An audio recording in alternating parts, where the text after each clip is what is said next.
സ്വർണ്ണപ്പണയ വായ്പകൾക്ക് സമഗ്രമായ മാർഗരേഖ ഉടനെ പുറപ്പെടുവിക്കുമെന്ന് റിസർവ് ബാങ്ക് ഗവർണർ. പ്രഖ്യാപനത്തിന് പിന്നാലെ ഈ മേഖലയിലെ കമ്പനികളുടെ ഓഹരി വിലയിൽ കുത്തനെ ഇടിവ്. മുത്തൂറ്റ് ഫിനാൻസിന്റെ ഓഹരി വില 10% ഇടിഞ്ഞു. മണപ്പുറം ഫിനാൻസ് 3%. ഇതോടെ വിപണിയുടെ ആശങ്ക മാറ്റാൻ വിശദീകരണവുമായി ഗവർണർ. സ്വർണ്ണ വായ്പാ ചട്ടങ്ങൾ കടുപ്പിക്കുമെന്ന് താൻ ഒരിക്കലും പറഞ്ഞിട്ടില്ല. ഇതേ തുടർന്ന് ഓഹരി വിലയിൽ തിരിച്ചുകയറ്റം. റിസർവ് ബാങ്ക് റിപ്പോ നിരക്ക് 0.5% കുറച്ച് 6%. ഭവന, വാഹന, വ്യക്തിഗത വായ്പകൾക്ക് പലിശ കുറയും. സ്ഥിര നിക്ഷേപങ്ങൾക്കും കുറയും. വ്യാപാര യുദ്ധം മുറുകുന്നതിനിടയിൽ ഇന്ത്യയുടെ വളർച്ചാ തോത് കുറയുമെന്ന് റിസർവ് ബാങ്ക് വിലയിരുത്തി.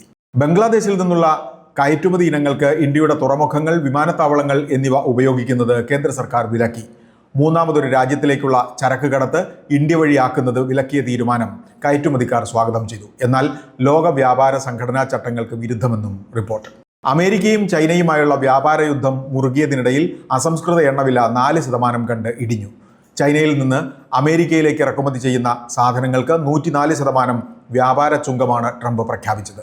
ഇതുകൊണ്ടൊന്നും വഴങ്ങില്ലെന്ന് ചൈനയും.